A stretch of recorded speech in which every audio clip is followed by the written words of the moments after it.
tuition?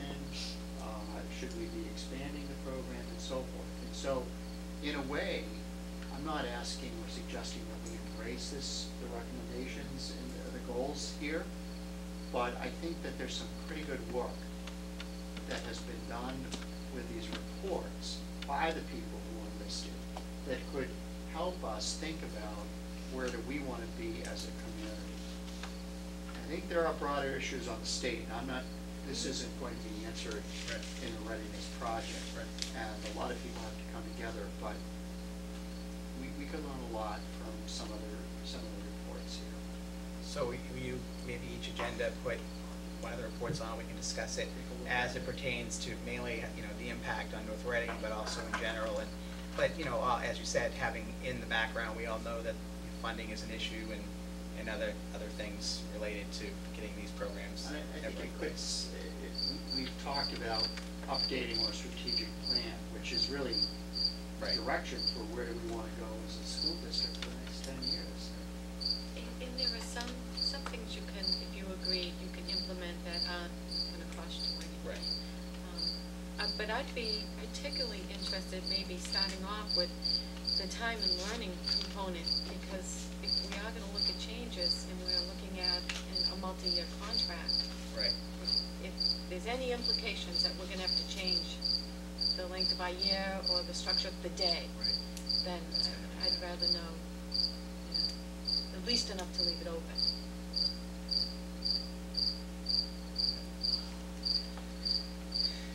Many of you've heard we've had a cricket back here in the corner, and it seems to be speaking only at certain parts of the meeting. And I don't know, it was pretty quiet during the readiness discussion, so it's. But now it's all of a sudden it's chirped back up again. I think it's so hiding in one of the bookcases. we tried to find it, but it's making it hard to hear a little bit. Thanks, David. Next on our agenda, there's two sets of goals, and I think 2 or 3 meetings ago we went over the school committee goals, and tonight we're not going to go over each school committee goal again. We are having our goal setting meeting next week at 6 o'clock to set our goals for the 2008-2009 school year. A lot of them will be carryover. I can tell you there's always 4 main categories, which is policy, budget, communication, and strategic planning. Unfortunately, I think too much of our time has to be spent on the budget part of our goals every year. One of the things we hoped to do last year, and I don't think we did, was to reduce the number of goals, because we sometimes have too many goals and then you don't get to any of them. You can't focus your attention. Exactly. So next week we'll be sitting down to discuss our the 4 goal areas of policy, budget, communication, strategic planning. I can, without even looking at this, I can say that one of the things with communication, I think it continues to improve. We have much more information on our website. I believe the whole budget's up there. The bus routes are up there early. There's lots of information on our website, sports schedules, teachers using the websites now. I believe again this year we're going to go around and have a meeting at each school where each school gets to come out and present some of the things they're doing. I don't think we'll do them right away because we want the schools to have a month or 2 under their feet. I think we've really worked to improve the communication aspect. The budgeting, you all know what the budgeting is. We end in April and we start again basically in June planning for the next year, and we're already starting budgeting for 2009, 2010. Policy committee, I think there's a lot of work to be done there. One of the things we try to regularly review existing policies that need updating. I know David and his assistant take a look at those policies and what needs to be updated. And then there's a lot of new policies that we've discussed that some we haven't gotten to, some we've gotten a start on, like school start times, where we have a preliminary report that we probably need to do a little bit more work on. We've talked about different types of education for our students, outside the schools, and online education and alternative ways of teaching. There's a lot of policies. We did put a bunch of policies in place last year. I know there was food. I think there was a nutrition policy, a new security policy, and I believe a number of others that we did put into place last year. And then in strategic planning, Dr. Troughton just mentioned. I think our strategic plan is what, 10, 12 years old, David, and I think it's time we take a look at that. I know David had talked about maybe forming a new strategic planning subcommittee or committee to to look at the strategic plan and look out into, 2010, 2020, which is, I believe, how far the readiness program goes out. So that's kind of a summary of our goals. When we set our new goals next year and have our goals moving forward, we'll report those to the community more specifically. But as I said, my goal is going to be to cut down on the goals and have a number that is more achievable, so we don't have to kind of have tentacles all over the place and we end up getting an inch deep in all of our goals. The other part of the goals, and this basically serves as, I guess, Dr. Troutman's annual review from the committee, and I think I'd like David to kind of go over his goals. I will say, I look at a superintendent is, what's his job? Okay, his job is to run the school department and to run the system. And I look at the challenges that we had last year, and I look at the challenges we had this year, finding the difficult challenges last year, which was running a system with a lot fewer teachers and a lot fewer programs, and having to close school early 1 day a week, and getting through that without any major problems. Still seeing our SAT scores increase in the high school, keeping our MCAS tests where they were, although we'd like them higher. When I look at the job of the top person, the buck always stops there, and I think, getting us through last year, working with this with a great administrative staff and the teachers and the paras and everybody else, the cafeteria workers and the support staff. David can review some of his goals, but I just look at that, and then getting to a point where we could hire 14 new teachers this year and bring those programs back. To me, that's how you rank or rate a superintendent. Before David gets to his goals, I don't know if any other committee member wants to comment. I'd like to hear some comments, if anybody. Because maybe I'm too effusive with my praise. No, I think you're not effusive enough with your praise, actually. Given the challenges, the scope of running a district that includes, 2,800 staff and students together, 5 separate buildings. He does not have an assistant superintendent, as many districts this size might. And, there's a total, with a total of 11 administrators. I think I sat down and I counted. There are 11 administrators for 2,800 people.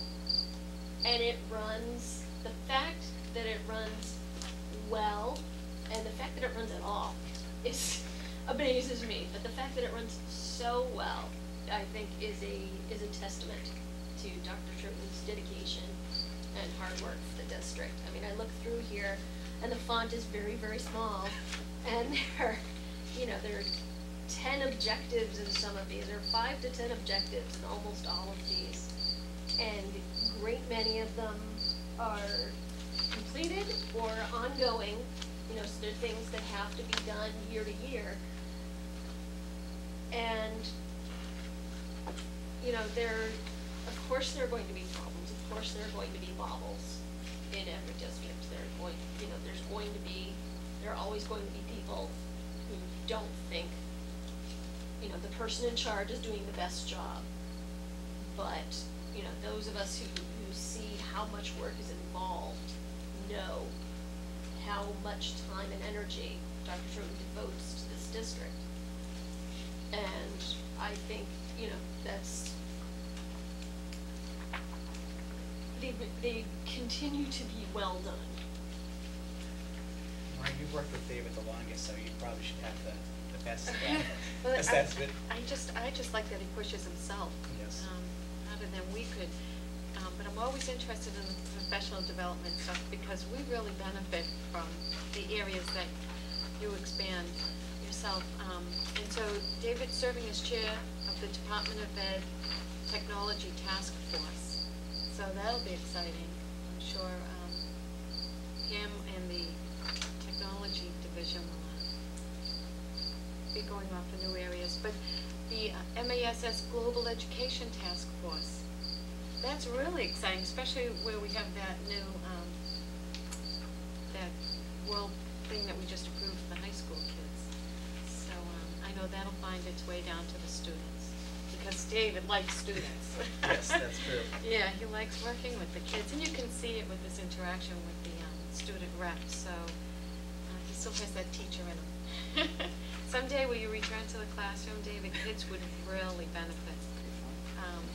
Because you still have that spark, you still seem to like your job, you know, and you still seem to get excited over, you know, the first day of school, which is amazing, especially with all the other stuff that gets thrown in, like lawsuits and contract seasons and all the, you know, all the stuff that gets thrown in. Budgetary challenges. Yes.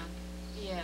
So sometimes I'm defeated with all that ugly side of the job, but you still smile and get excited when the school bus comes. So, and you continue to challenge yourself, and I think that you're a success at most of the things you set out to do. Cliff, as the new guy on the block. I haven't had a negative observation yet.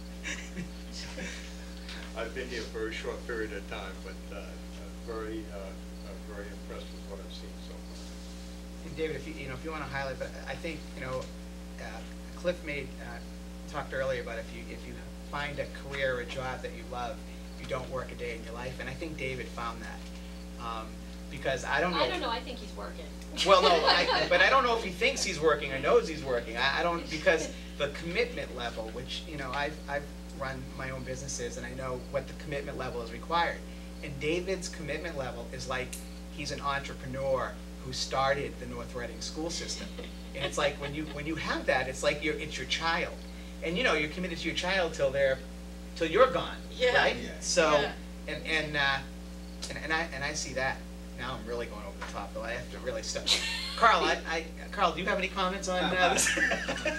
I agree with all that's been said. There's one goal that it's not in either one of ours, and it's probably one of those real specific ones rather than, the general ones, and it's to start an education foundation. Yes. This is gonna be the year. Yes, it has to happen. Yes, this will be one of those very, Yes. not just grouped. Right. We'll get that up and running this year. So I'll let you, if you want to go over a few of the things, or if you just want to bask in the Thank glow. you for all of your comments. No, I do love my job. I do. And it is work.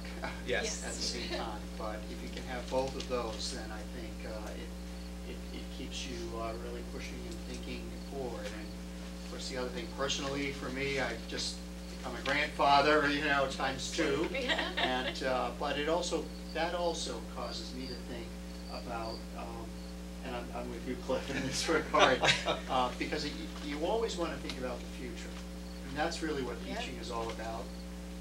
That can you provide the best for young people to be successful? And that, that definition of success can have a variety of meanings, and it isn't always having the most glamorous job, or it isn't always, it's, do you feel, do you like what you're doing, do you enjoy what you're doing? And I hope that's what I think about when our seniors graduate and when they leave us.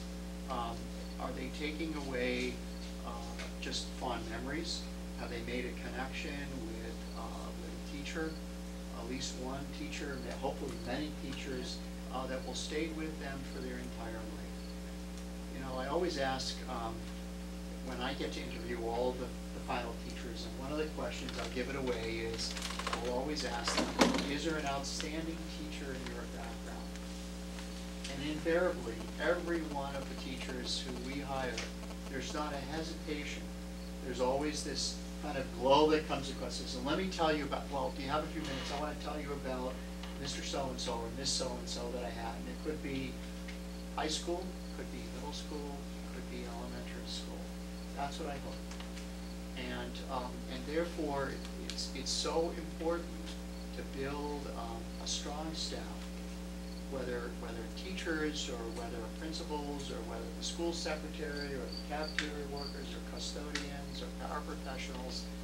You hope that everyone coming to work, and I believe this in our schools, really enjoys their work, love their work. And it's a hard job making sure that that isn't pie in the sky. There are going to be days where people don't like I don't like doing what I have to do some days.